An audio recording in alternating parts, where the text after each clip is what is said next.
Oh, children, gather near. Come close and let me cradle your soul in the quiet wisdom of ancient truth. There is a psalm, a sacred utterance from the trembling lips of the anointed, that rises above the rest like a mountain breaks the clouds. Psalm 91. Yes, Psalm 91. The mighty heartbeat of divine protection. The whisper of God when you're shivering in the dark. The very breath of refuge wrapped in poetic armor. This psalm, beloved, is not mere words etched upon parchment. No, it is a sanctuary built of syllables. It is the unbreakable shelter of the Most High, when the storm clouds roll across the sky of your mind, and your heart feels like it's buckling beneath the weight of sorrow. Psalm 91 comes not as a gentle breeze, but as a roaring shield. Oh, child, let me take you by the hand and lead you into the sacred silence of truth. Not the kind of truth that flickers in the wind like a candle about to die, but the truth that stands like a tree with roots deeper than memory, older than pain, and stronger than time itself. Psalm 91 does not knock gently at the door of your heart. It opens it wide, inviting you to come inside, to sit down and rest your weary bones in the warm safety of the Most High. Now, there's a word in that holy song that folk often overlook. It's a quiet word, not dressed in the flash of prophecy or clothed in the thunder of miracles. But oh, it is powerful. That word is dwell. He that dwelleth in the secret place of the Most High shall abide under the shadow of the Almighty. It does not say, who visits, nor he who glances. He who stops by when trouble starts banging on the front porch. No, it says dwell. To dwell, my dear, is to live, to settle, to make yourself at home in the arms of God. Too many of us treat the presence of the Lord like a hotel room. We check in when we're tired and check out when we feel strong again. But Psalm 91 says if you live in that sacred place, if you make your bed, sweep your soul clean, and unpack your burdens in the heart of God, then you shall not fear, then you shall not fall, then you shall not be moved. Dwelling is a discipline. It is a decision made daily, sometimes minute by minute. It's waking up in the morning and before your feet even kiss the floor, whispering, Lord, today I choose to stay with you. I choose to abide. You see, this kind of relationship with God ain't part-time. It isn't Sunday morning best with Monday morning stress. It is full-time love, full-time trust, full-time surrender. That's where the power of Psalm 91 begins. Not in the reciting of its words, but in the residing of your heart in God's secret place. That secret place, beloved, is not a location you can drive to. No, it isn't on any map. It's not in a building with glass windows or padded pews. It is in the soul that surrenders. It is in the heart that bows low. It is in the spirit that says, not my will, Lord, but yours. It is in the man who chooses faith when fear looks him dead in the eye. It is in the woman who walks through fire, holding on to a promise that cannot burn. That is the dwelling place. That is the secret room. That is where the Most High shelters his beloved. Now, when you dwell in that secret place, you get something money can't buy and titles can't give. You get the shadow of the Almighty. Oh yes, that's right. Not the shadow of a man who fails, nor the shadow of systems that lie, but the Almighty. The God who spoke galaxies into being with a breath. The God who parts seas, calms storms, and counts every hair on your head. His shadow. Darling, is not darkness. It is divine covering. It is the comfort of knowing you are not alone, that even in the valley of despair, you are hidden in his strength. You see, in this world, storms are guaranteed. That's the truth. The winds will howl, and the floods will rise. There will be days when your soul feels like a house with the roof torn off. But when you dwell in him, truly dwell, you do not get swept away. Because God's presence becomes your strong tower, your hurricane shelter, your quiet place when everything around you screams. Some people think Psalm 91 is a charm, something you hang on your wall or print on a pillow. But let me tell you, child, it is not declaration. It is declaration. It only has power when it becomes your way of life. You must believe what it says, yes, but more than that, you must live where it points. It is not magic. It is a map, a guide to living inside the will of God. And oh, what happens when you dwell? Your thoughts become steady. Your peace stretches long like the arms of a mother embracing her child. Your fear starts to shrink.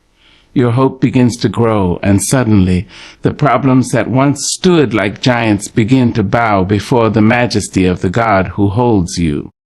There's something holy that happens in the quiet moments of abiding. When the world forgets your name and the mirror doesn't reflect the strength you thought you had, there is God, whispering in your ear, "Stay with me." And when you stay, you start to see differently. You no longer ask, "Lord, will you come with me?" Instead, you say, "Lord, I will go where you are." That is the difference between a visitor and a dweller. Psalm 91 gives no promise to the passerby. It does not extend its power to the curious. It is a covenant for the committed. It is the lullaby for the loyal. It is the war cry for the worshiper who chooses to live every day, every hour, every breath under the wing of the Almighty. When you live in that holy shadow, you walk with a quiet boldness. You begin to say, "Come what may, I will not be moved." Not because you are strong, but because you are covered. The arrows may fly, but they will not pierce. The pestilence may rise, but it will not enter. The evil may draw near, but it will not touch your soul, for your soul is hidden in God's own glory. So yes, child, this psalm is powerful not because of the poetry, but because of the posture it demands, a posture of dwelling, a life lived under the loving shadow of the Most High. It is in that secret place, where tears are wiped, battles are won in silence, and peace is planted deep, that you become untouchable by the chaos of the world. So don't just read Psalm 91. Live it. Don't just memorize it. Move into it. Unpack your faith there. Hang your fears on God's wall. And sit down in the arms of the Almighty until you no longer remember what fear feels like. That, beloved, is dwelling. That, my child, is power. Oh, beloved, when the soul trembles and the earth beneath your feet feels less like ground and more like quicksand, you need something more than sweet sayings and good intentions. You need certainty. You need a word that holds its spine straight in the storm. Psalm 91 does not whisper, it proclaims. It does not wonder, it declares. And that is where its power lies. In the blessed assurance, the sacred boldness, the unwavering truth spoken with holy confidence. Listen now, listen closely. The psalm does not say, "Perhaps he shall deliver thee." It does not offer you a maybe or a hopefully or an if the stars align kind of hope. It says, "Surely he shall deliver thee." That word, surely, is a pillar. It is a drumbeat in the dark. It is heaven's way of telling you that when God says he will do a thing, it is already done.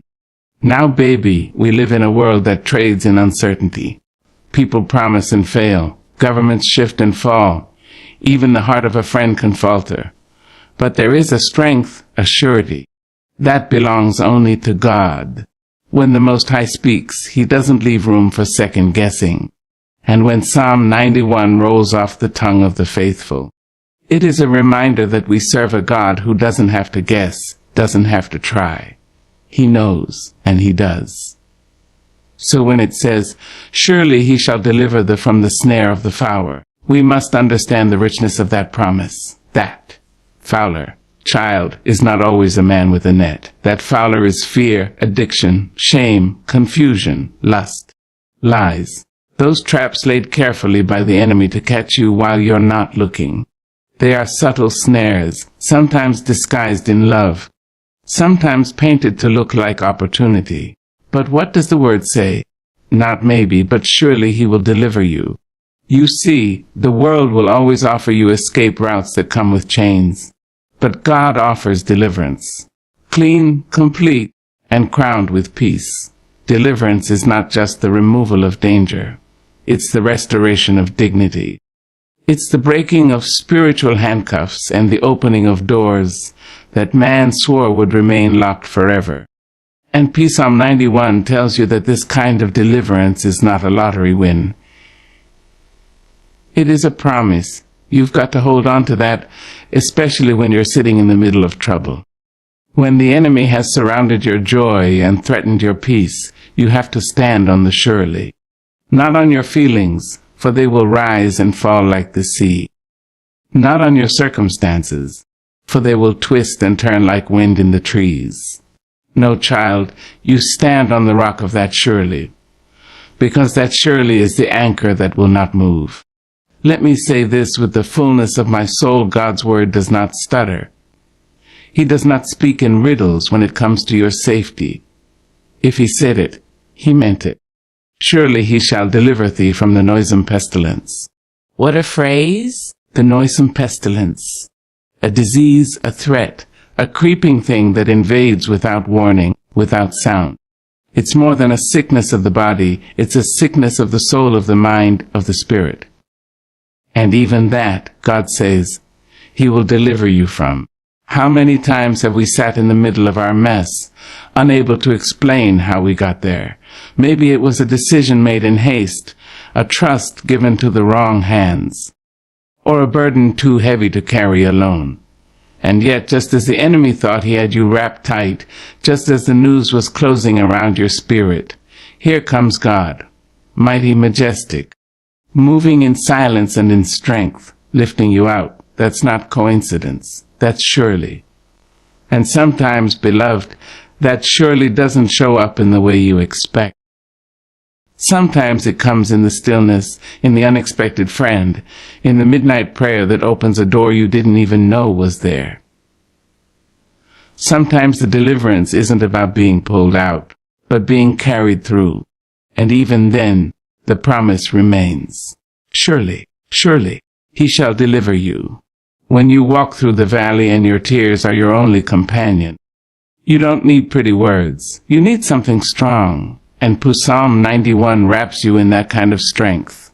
It reminds you that the God you serve is not indecisive. He's not pacing the halls of heaven wondering what to do with your pain. He is acting, moving, shielding, saving, surely. Oh, don't let the world make you forget that.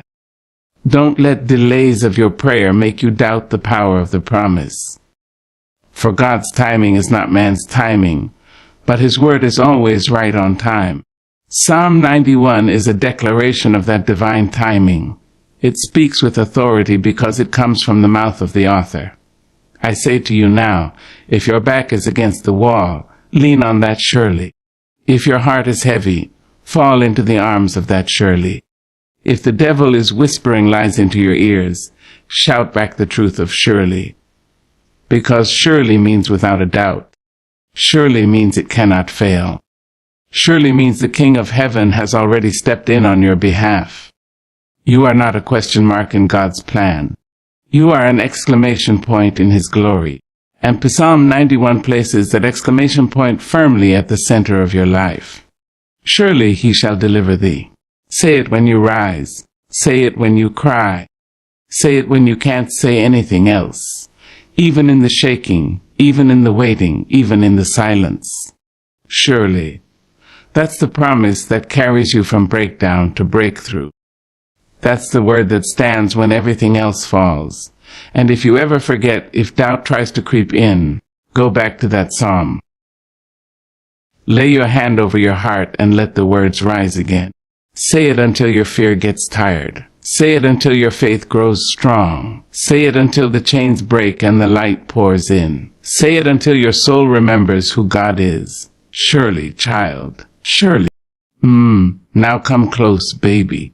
Let me speak gently to your spirit and remind you of something the world so often forgets. In times like these, people reach for things to shield them. They stack up savings like bricks in a wall. They hide behind fame, fashion, and fleeting praise. They lean on credentials and surround themselves with the temporary softness of compliments and applause. But when the storm comes, and oh, it always comes, none of those things will hold you. No, child, when the rain pours and the thunder shakes your bones, you don't need a paper umbrella. You need truth. And Psalm 91 reminds us just that. God's truth, not man's promises, is your real shield. His truth shall be thy shield and buckler. Ah, now that is a word worth dancing to. Let that settle into you for a moment. His truth. Not your title, not your bank account, not even the people who love you. His truth shall be your shield. It shall cover you, defend you, wrap around you like a second skin. And not just a shield, child, but a buckler. That means it's not only protecting your front, it's guarding your back. It's holding you steady. It's keeping your soul from trembling when the world starts shaking. Now let me say something you may not have heard in a whiling. The truth of God isn't fragile. It don't fade with time. It doesn't crack under pressure. The truth of God is eternal, it is fierce, and it is faithful. When Psalm 91 declares His truth as a shield, it's reminding you that you are not out here on your own. You are held. You are covered. You are encased in divine certainty. You see, a shield in ancient days wasn't just a flat piece of metal. It was curved, carefully crafted, often large enough to cover a man from head to toe. And oh, how our God does the same! He does not offer halfway protection. No, He covers you completely. His truth guards not only your body, but your heart, your mind, your dreams, your destiny. It surrounds you with a promise egg that He will never leave, never forsake, never forget who you are. But let's not skip past that word. Truth. You see, truth in this world is treated like a suggestion. People twist it, bend it, paint over it to match their mood. But God's truth, oh, it stands like a mountain unmoved by the wind. It does not change. It is not fashionable. It is eternal. It is the same truth that called light out of darkness, that parted the sea, that raised the dead, that calmed the storm. That same truth now stands between you and your enemies. And oh, beloved, let me tell you, sometimes your greatest enemy ain't outside. Sometimes it's that voice in your head. That voice that says you're not good enough. That you failed too many times. That your past disqualifies you from the peace of God. But that's when His truth steps in and says, you are forgiven, you are chosen, you are mine. That's the shield right there. That's what you hold up when lies come flying like arrows in the dark. You raise up God's truth and say, not today. I know who I am. I know whose I am. You don't argue with the enemy. You just remind him of what God already said. And don't miss the beauty of the buckler, child. That's a smaller shield, meant for close combat. It's intimate protection. It's for the moments when the fight is personal. When the pain isn't coming from a distance, but is standing right in front of you. That buckler is for when your thoughts turn against you, when the depression starts creeping in, when the betrayal feels like it stole the air from your lungs. That buckler keeps you standing when it feels like everything around you is falling apart. Psalm 91 is not just sweet poetry, no ma'am. It is armor. It is a love letter and a battle plan. When it says His truth is your shield and buckler, it means you are not defenseless. You don't have to hide under the bed of your burdens. You have divine equipment. But oh, you must learn how to use it. You must know His truth to hold His truth. You can't raise a shield you've never touched. You can't swing a buckler you don't believe in. That's why spending time in His Word, letting His promises sink deep into your soul, is not optional. It's survival. It's how you learn what to say when the arrows come. It's how you know where to stand when the winds howl. Because make no mistake, child, they will come. The storm will rage, the battle will rise. The enemy will try to shake you loose from your purpose. But oh, when you are anchored in God's truth, you become unshakable. You don't fight like the world fights. You fight by standing. You fight by believing. You fight by resting in what cannot be moved. And don't you know, sometimes the most powerful thing you can do is stand still behind that shield. Not run, not hide, just stand. Sometimes victory looks like surviving. Sometimes it looks like keeping your peace when you could have lost your mind. And when the dust settles, you'll still be standing, not because you're strong, but because His truth held you up. That truth, beloved, tells you who you erring fearfully and wonderfully made. That truth tells you what you're carrying, the image of the Creator. That truth tells you what you're promising, not ease, but eternal victory. That truth is your shield when the doctor gives you news you didn't want. It's your buckler when a loved one leaves, and your heart breaks into pieces. It's your covering when your name is dragged, and your motives misunderstood. His truth holds you when nothing else can. So don't trade that truth for comfort. Don't exchange it for the approval of people. Don't lay it down to make someone else feel better about their lies. Hold it high. Keep it close. Let it go before you and behind you, beneath you and above you.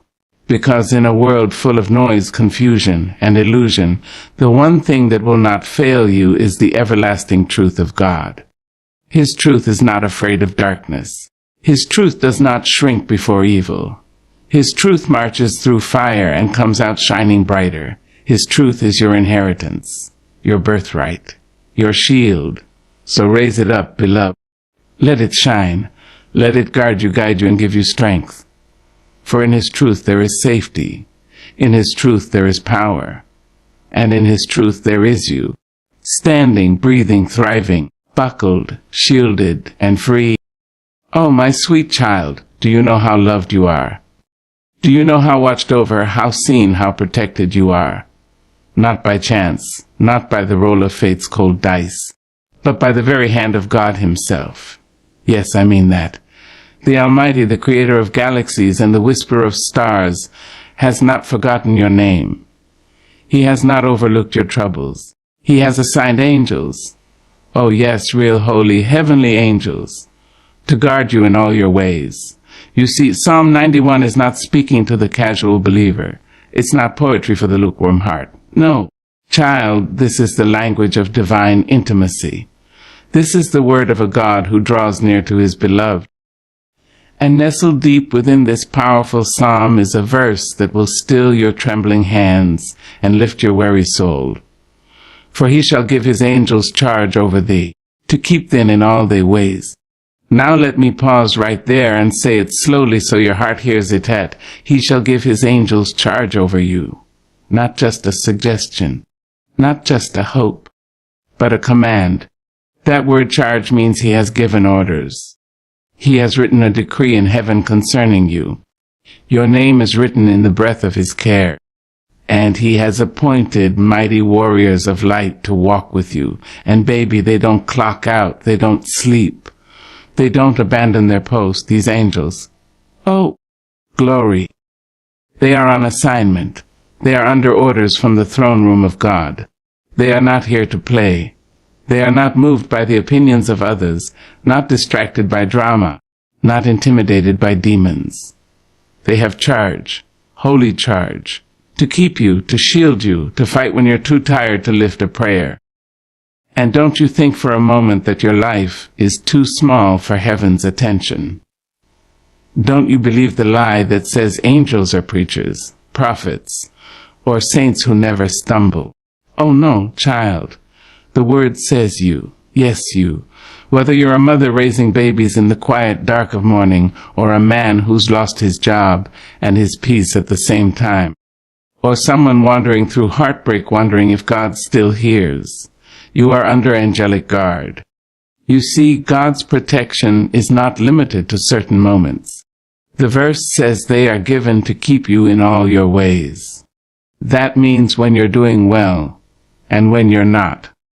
When your hands are lifted in worship, and when they're too heavy to raise. When you're walking in purpose, and when you're crawling through confusion. All your ways. That includes the messy, the uncertain, the broken. The angels don't leave when your faith trembles. They don't vanish when you cry yourself to sleep. They stay. Because their assignment isn't based on your perfection. It's based on God's love for you. Now, I don't know about you, but I find such comfort in knowing that I'm not walking alone. That when I go out into this wild, weary world, I am not some stray soul subject to chance. No, I am a daughter of the King. You, my beloved, are a son, a daughter, a chosen vessel. And heaven takes that seriously. God doesn't leave what he loves undefended. No, he surrounds it. And oh, the stories the angels could tell. The near accidents that never happened. The wrong doors you didn't walk through. The battles fought in the invisible realm while you slept peacefully in your bed. That flat tire that made you late. Maybe it saved your life. That canceled opportunity. Maybe it was a detour away from danger. Don't you see? There are things you've been delivered from that you'll never even know about, because the angels were on their post. This divine protection is not pathetic fluff. It's spiritual reality. You may not see them, but oh child, they are there. In the car with you on lonely roads, standing beside your hospital bed, holding your shoulders as you pray for your children, whispering peace when your heart is a battlefield. They move on God's word, and his word says you matter. His word says you're covered. But let me tell you something precious. You must begin to walk like someone who is guarded, not arrogant, not boastful, but bold. A holy boldness that says, I am not forsaken. A divine dignity that understands you are escorted by grace, that you walk through this life with heaven's army at your side. And when the world tries to shake you, tries to convince you that you're alone, you speak back with the truth. You say, no, I am surrounded. The angels of the Lord encamp round about me. That word encamp means they pitch a tent around you. They set up camp. They don't fly by and wave. They stay. That's a promise, and it's carved in the stone of eternity. Some people say, but I don't feel them. Oh, but child, don't you know? Their presence isn't measured by your senses. Their power isn't limited to what you can see. Faith isn't about what the eyes can verify. It's about what the soul believes. And Psalm 91 is calling your soul to rise, to believe again, to trust that even when you feel forgotten, heaven has not gone silent. You are covered, not by coincidence, not by luck, but by the charge of the King. So when fear tries to settle in your chest, remind it who walks with you.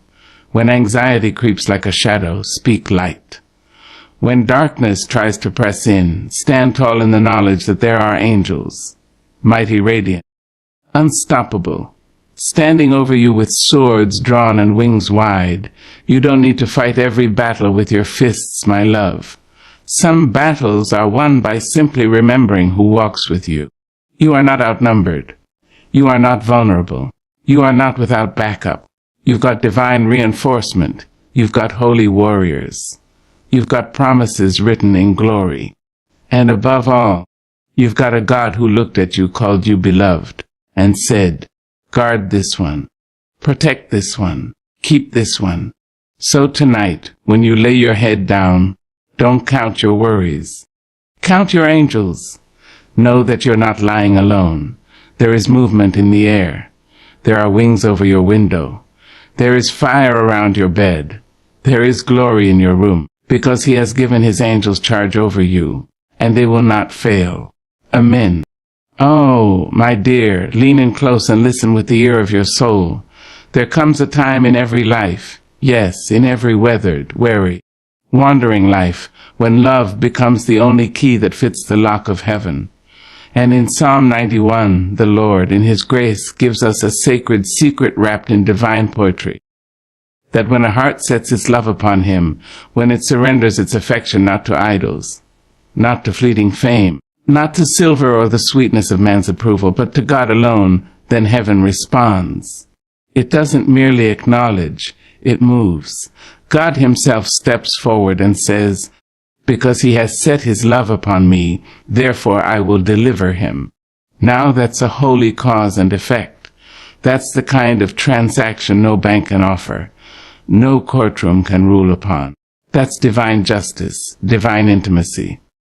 And oh, how beautiful it is to know that the Creator of all things, the one who hung stars like lanterns in the sky, who shaped man from dust and woman from his side, stoops down to respond to something as soft, as vulnerable as love. He doesn't ask for perfection. He doesn't require endless sacrifices or ceremonial shows. He listens for the steady heartbeat of a soul in love with him. You see, love is not merely a word to God. It's not a fleeting emotion. Love is an anchor. It's a covenant. When you truly love him, you walk through the fire and call it a refining place, not a death sentence. You pass through the valley and declare it blessed ground. You wake up in your pain and say, "Still, I will praise you." And in those moments, beloved, the heavens quake with holy delight. For God sees not just your posture, but your heart. He knows when your lips speak truth and when they merely echo tradition. But when your love is genuine, when it is steady and strong, he says, "Because of this love, I will deliver." He delivers not just from the enemies you can see, but from the ones hiding in shadows. He delivers you from fear, from despair, from the shackles of shame and the silence of sorrow. He steps into your prison cell and opens the doors wide. Not because you shouted the loudest, not because you impressed the heavens, but because you loved him. And isn't that something? That in a world that rewards ambition and honors appearance, God looks for love. He listens for it in the hush of your prayers. He seeks it in the consistency of your trust. He finds it when you are still, when you whisper his name not out of habit but out of hunger. And then he says something even more precious. "I will set him on high because he has known my name." You see, this isn't just about deliverance. It's about elevation. God takes the one who loves him, the one who chooses him in private, in the quiet, in the broken places. And he lifts that soul above the storm. Not away from it, no, but above it. The wind still howls, the sea still crashes. But you, child of the Most High, are set on high. Your peace becomes unshakable. Your joy becomes untouchable. Your identity becomes unmovable. And it is all because of love. There is something else. When you call upon him, not when it's convenient, not when you're full of praise only, but when your voice trembles and your heart is undone, he says, "I will answer." He doesn't send a messenger. He doesn't delay his reply. He answers. That's a kind of intimacy that kings and prophets longed for. That's a kind of nearness the angels marvel at. The Almighty responds to love with presence. "I will be with him in trouble," he declares, not far off, not watching from the heavens. With you. In the pit, in the pain, in the prison, in the pressing. He walks beside you, whispering strength into your soul, holding your heart in his hand. And it gets better, he says. "I will deliver him and honor him." Now, honor from man is fickle. It comes and goes like a summer breeze. But when God honors you, oh, it's a different thing entirely. He clothes you with dignity. He wraps you in his righteousness. He calls you beloved, chosen, holy, and set apart. He prepares a table for you in the presence of your enemies. He places your name in the Lamb's book of life and declares you victorious even before the battle ends. And then he promises satisfaction, not the kind that fades with time, not the kind that leaves you empty after the thrill, but a satisfaction of the soul. "With long life I will satisfy him," he says. And child, that's not just about length of days, but depth of days. It's the kind of life where you lie down at night and your heart is at rest. It's the kind of peace that surpasses understanding. It's a satisfaction that doesn't depend on circumstances, but on closeness. And he finishes with a crown. "I will show him my salvation." He offers not just rescue, but revelation. He unveils his glory, his mercy, his plan, his very self. What greater reward could there be? What greater love could one imagine than this divine exchange? Your heart for his deliverance, your affection for his answers, your loyalty for his lifting, your faithfulness for his fulfillment. So I say to you, hold fast to that love. Nurture it, water it with prayer, guard it with obedience. Let it grow strong in silence and bloom in praise. Love him when you understand and when you don't. Love him in the sunshine and in the shadows. Because when you do, you move the very heart of God. You don't just walk under his wings. You are held by his hand, and in that love you will lack nothing, you will fear nothing, you will be shaken by nothing, for you are known by God, and more than that, you are loved back.